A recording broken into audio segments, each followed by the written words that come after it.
بسم الله الرحمن الرحيم رمضان كريم habeen wanaagsan ku soo dhawaada mar kale iyo barnaamijkii wararka caawa qodobada aan idinkugu haynana waxaa ka mid ah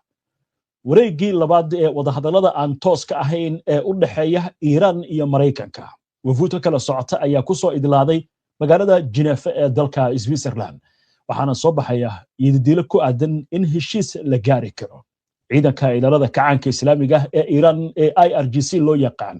ayaa maantay muddo saacadaha waxay xirteen marinka Hormuz oo halkaasi ay ka gudbaan maraakiib fara badan oo shidaal sida arrintan ayay ku macneeyeen inay tahay tijaabooyin military iyo diyaar garow iyadoo tanina ay ku soo aadaysa xilli Mareykanka oo ciidamo ku soo daabulayo gobolka Bariga Dhexe wadamada Sacuudiga Qatar iyo dhowr dal oo kale oo Carbeed ayaa ku dhawaaqay in caawa ay bishii la arkay Ramadaan isla markaasna biri ay tahay maalintii koowaad ee bisha Ramadaan sidoo kale barnaamijka waxaynu ku eegaynaa midowga Yurub oo sheegaya ilaa iyo 2500 oo booliis Falastiiniin ah inay u tababareen marayka Gaza maxamed maxmud cadde wararkan isku soo duway ayaa qadka ku jira maxamedan ku bilowna qodobada wararka ugu waaweyn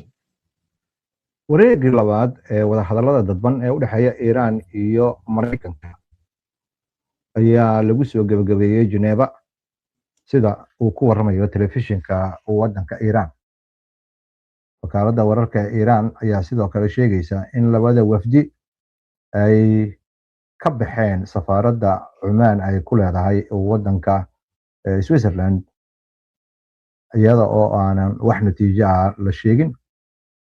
wasiirka arrimaha dibadda ee waddanka Iiraan Abbas Araghchi ayaa sheegay wadahadallada inay ahaayeen kuwo jilbaha dhulka la isugu duugtay waxyaabo fara badanna la isla soo qaaday jawigana waxa uu ku sheegay inuu ahaa mid wax ku ool ah afkaartuna laga wada xaajooday la faahfaahiyanay kala duwanayd isagoo ka hadlaya safaaradda Iiraan ay ku leedahay magaalada Geneva Araghchi ayaa sheegay in labada dhinac ay isku afgarteen in mabaadi'da lagu bilaabayo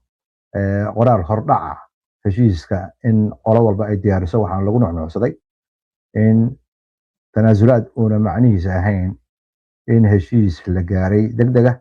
laakiin ay calaamadeynayso bilow wanaagsan wuxuuna wasiirka arrimaha dibadda ee waddanka Iiraan hoosta ka xariiqay horumarka waxaa la barbar dhigayaa buu leeyahay wadaxaajoodii hore saate wuxuu hoosta ka xariiqay in faraq weyn uu u dhaxeeyo Iiraan iyo Mareykanka marka ay timaado mowduucyo fara badan Araghchi ayaa sheegay in waqtiga la qaban doono kulanka xiga gadaal laga soo sheegi doono kadib markii dib u eegis lagu sameeyo qoraalada la soo diyaarinayo wuxuuna ku celiyay Iiraan in aysan raadinaynin hub nuclear samaysato wuxuuna digniin ku bixiyay weerar kasta oo Iiraan lagu qaado inuu noqonayo mid camima ama saameyn weyn ku yeesha iyo cawaaqib gobolka Bariga Dhexe telefishinka rasmiga ee waddanka Iiraan ayaa ku dhawaaqay in Iiraan si ku meel gaar ah u xirtay iyo mareenka Hormuz dhowr saacadood iyada oo dhowrtus military la sameeyay halka wasirkaal sare oo ka tirsan Iiraan uu sheegay in ciidamadooda ay isu diyaarinayaan inay xiraan iyo mareenkan istiraatiijiga ah haddii ay amar ku bixiyaan mas'uuliyiinta sarsare ee waddanka Iiraan wakaaladda wararka ee Tasniim ayaa soo xiganaysa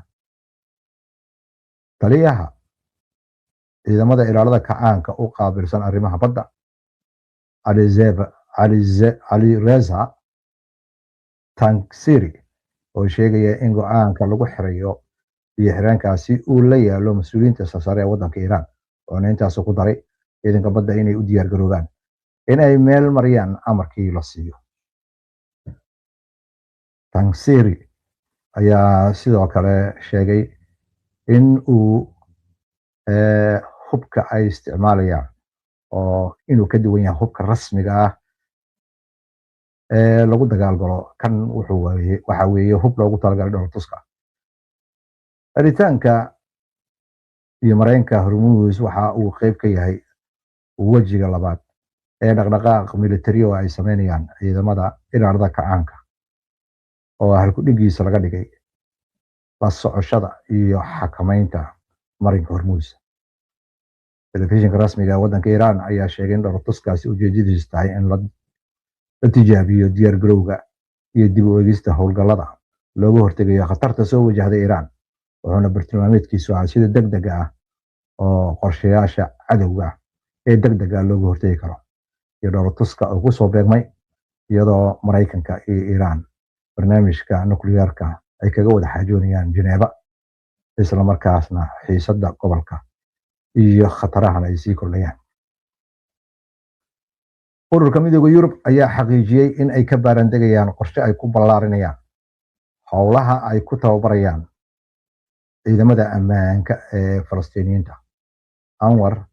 al-Anuni, oo ah hafayeenka ururka Midowga Afrika arrimaheeda dibadda, ururka Midowga Yurub arrimaheeda dibadda iyo arrimaha amniga iyo siyaasadda, ayaa u sheegay warbaahinta in laga wada xaajoonayo qorshe lagu Hormuz oo ah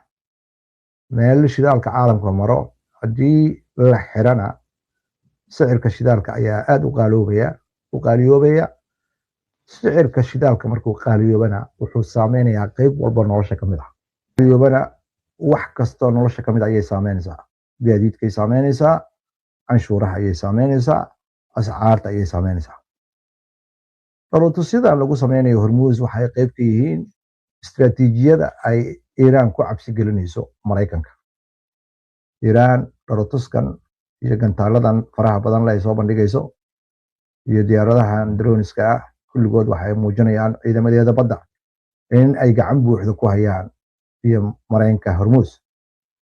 Waxay sidoo kale fariin buuxda u dirayaan Maraykanka. Waxay leeyihiin waad aragtaa awooddeena iyo annagana waan aragnaa inaad ciidamo soo urursanayso, laakiin waxaan leenahay awood ballaaran waan khasaaro weyn ku gaarsiin karno agabkaaga iyo ciidamadaada. iyadoo hogaamiyaha ruuxiga ee waddanka Iiraan Ali Khamenei uu sheegay in Iiraan ay haysato hub ay ku dejin karto maraakiibta diyaaradaha qaada ee waaweyn ee qaaliga ah ee waddanka Maraykanka ee ku sugan gobolka Bariga Dhexe.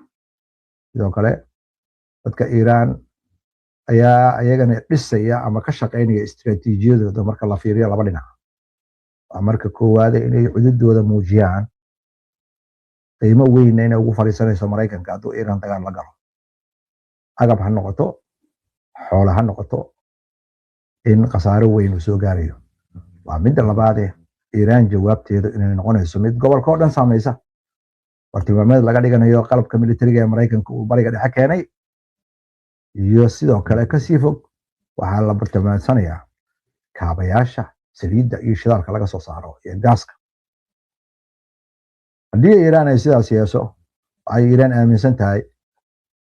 inay joojin karto weerarka Maraykanka, kana dhaadhicin karto wadamada gobolka inay cadaadis Maraykan ku saaraan inuu ka baaqsado inuu dagaal ku galo gobolkan. waa arrin aad u culus. waa gartay. waa yahay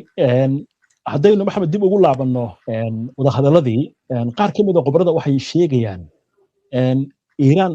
sababaha ay u diidan tahay in gantaalada laga wada hadlo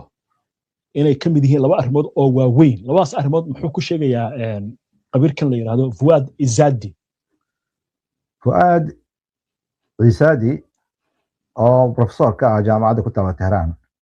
ayaa waxa uu sheegayaa dowladda Maraykanku waxay ku adkaysanaysaa in la xadido fogaanta ay gaari karaan gantaalada ballistikada ee waddanka Maraykanka laguna soo koobo ilaa 300 oo kiiloomitir. hase ahaatee laba dhibaato ayaa jirtu leeyahay. waa midda hore haddii Israa'iil saldhigyadeeda militariga ay aad uga fog yihiin waddanka Iiraan, haddii Israa'iil ay mar kale weerarto Iiraan awood uma yeelanayso inay saldhigyada Maraykanka, saldhigyada Israa'iil inay tiigsato. waa midda labaad ee dhibaatada ay jirtaa waxay tahay uu leeyahay haddii heshiis laga galo arrimaha ballistikada, waxay noqonaysaa dhinaca kale in uu kor meheero heshiiskaasi, taasoo macnaheedu noqonaysa dhammaan saldhigyada militariga ee Maraykanka ee Iiraan ay leedahay in loo ogolaado in ay kor meeraan baarayaal ka yimaada Maraykanka. arrintaasna waa arrin xasaasi ah oo aan suuragal noqon karayn. waa tahay dhankan aynu eegno warka maxamed la xiriira hadda warbaa soo dhacay wasiirka arrimaha dibadda ee waddanka Cumaan oo isagu ka mid ahaa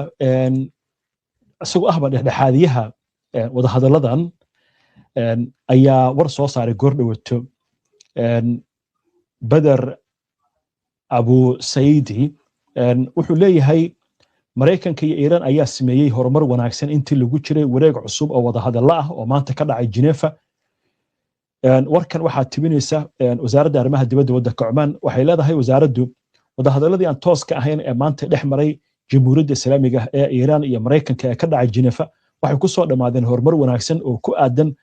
aqoonsiga yoolal wadajir ah iyo arrimo farsamo oo quseeya wax laga wada hadlayo warkaas ayaa goordhoweynta ka soo baxay waddanka Cumaan waaya arrintan maxamed aynu dib u eegno warkan la xiriira midowga Yurub iyo booliska ay leeyihiin Falastiiniyiinta waa tababaraynaa ilaa 2500 Xamaas ayadii laftigeeda booliskii bay diyaarisay hawl bay wadaa marka sidee isku waafaqayaan labada arrimood oo isdhinac socda inta aanan su'aashaas u gelin ururka midowga Yurub iyo Falastiiniyiinta ee ururka Xamaas aan wax yar dib ugu noqdo su'aashii hore warkan Cumaan ka soo baxay waa dhinaca saddexaad warka keeni kara kulankii dhacay hadda laba dhinac ayaan warkooda haynaa Iiraan warkeedaan haynaa Cumaanna warkeedaan haynaa Mareykanka warkiisa ayaan sugaynaa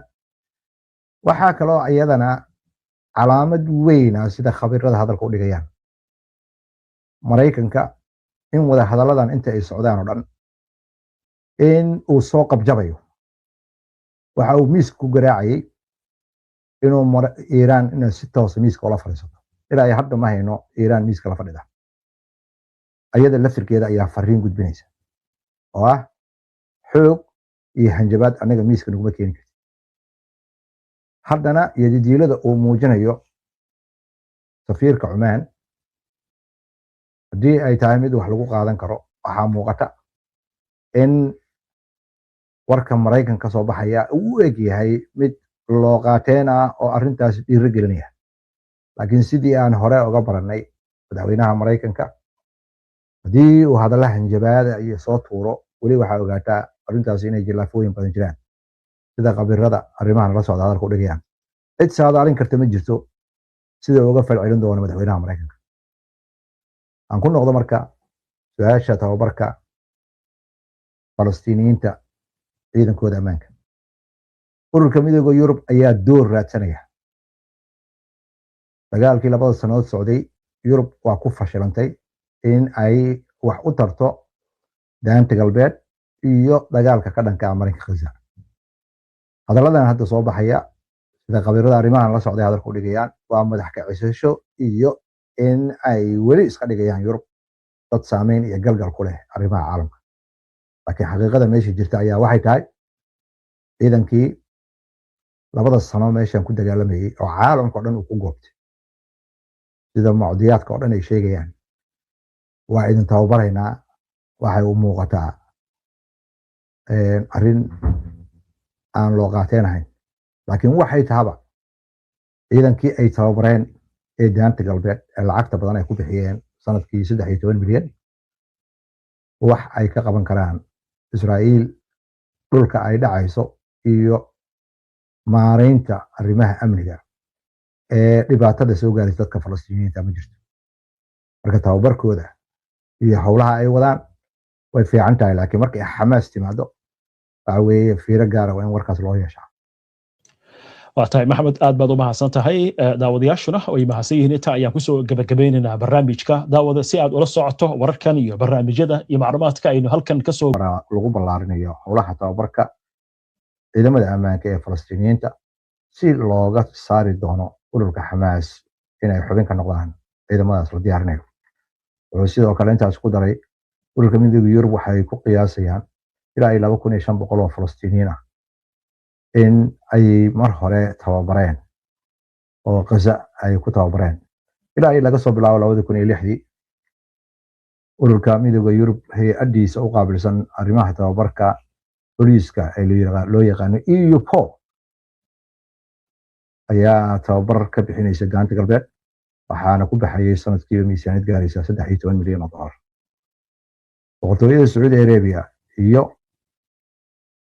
waddanka Qatar ayaa ku dhawaaqay bisha February 19 oo ah biri oo Arbaca 2026 inay tahay maalintii ugu horeysay bisha Ramadaanka. Wakaaladda wararka ee Sacuudiga ayaa sheegtay barteeda X ku qortay in maxkamadda sare ay go'aamisay biri oo Arbaca inay noqon doonto maalinta ugu horeysa bisha barakeysan ee Ramadaan ee sanadka 1447 ee Hijriga. waddanka Qatar wakaaladiisa wararka ayaa sidoo kale laga soo xigtay in guddiga u qaabilsan raadinta bisha ee wasaaradda awqaafta inay xaqiijiyeen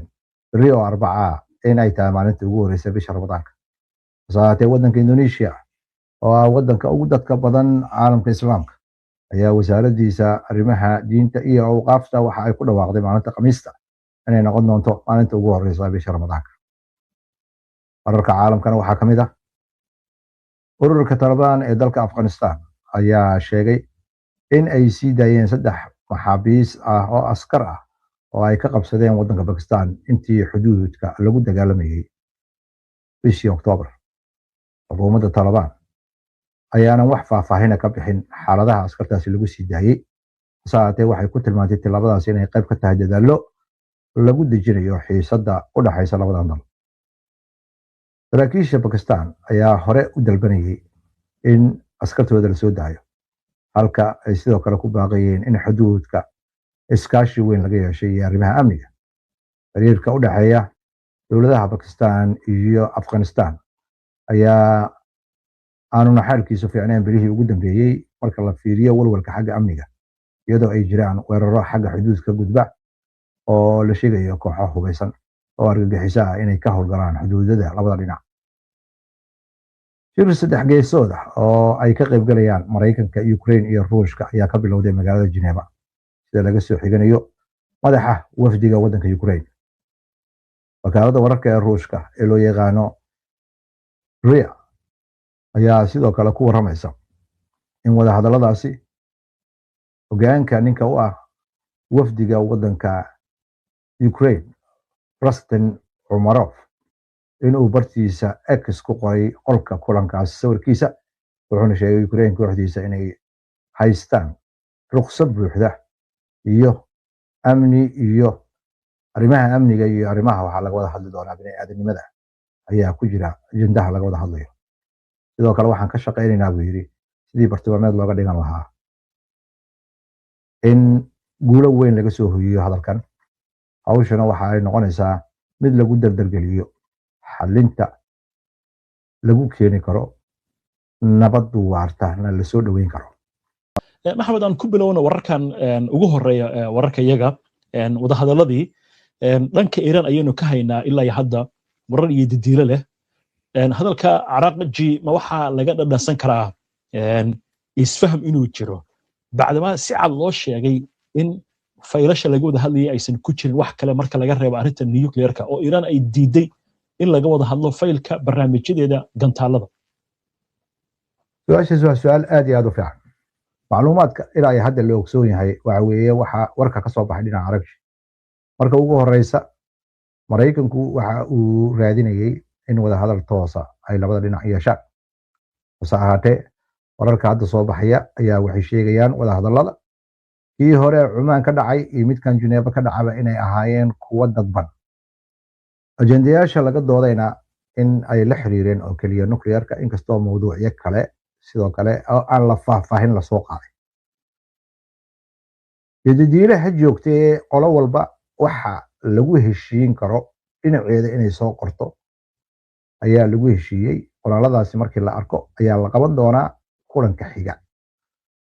laakiin markii intaasi laga gudbo labada dhinacba militarigooda waa isu qalab urursanayaan. waxa soo kordhay oo saameynta weyn leh waxa weeye Iran inay dhowr saacadood xirtay biyaha Mareynkii Hormuz oo aad og tahay 20% shidaalka caalamka inuu maro halkaasi. tan kale oo ayadana aan meesha ka maqnayn waxa weeye in weli labada dhinac ay isu hanjabayaan. dhanka Mareykanka weli wax faahfaahsan kama soo bixin oo aanan ka ahayn wada hadalkaasi dhinaca Iiraan warka ka soo baxaya wuxuu ahaa wax ku ool mowduucyo badan waa la isla soo qaaday laakiin Mareykanka warka ka soo baxaya sugaynaa waa gartay waayahay dabcan barnaamijkeena caawa sidoo kale waxaynu kaga hadli doonaa qaybta falanqaynta wararka macluumaad la xiriira suurtagalnimada Trump in uu dib u dhigo weerarka Iiraan iyo sababaha ugu wacan arrintaasi waayahay maxamed arrinka Hormuz xiritaankiisa ku saabsan qaar ka mid ah khibrada caalamka ayaa ka hadlaya gaar ahaan khibrada Iiraaniyiinta maxay ku sifaynayaan arrintan gaar ahaan dowladuskan maanta la sameeyay dhinaca Iiraan waxa ay si buuxda u sheegtay in Hormuz xakamayn iyo la socosho buuxda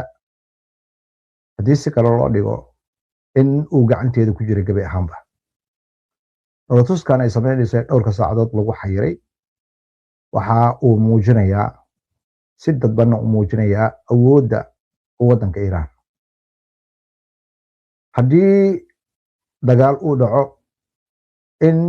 Iiraan ay xiri karto biyo xireenkaasi dhaqaalaha adduunkana uu saameyn weyn ku yeelan karo ayaa halkaasi ka muuqata tan kale khabiirada dhanka reer galbeedka kulligood waxay isku raacsan yihiin gaararka ay Iiraan cayaari karto ayaa ka mid tahay xiritaanka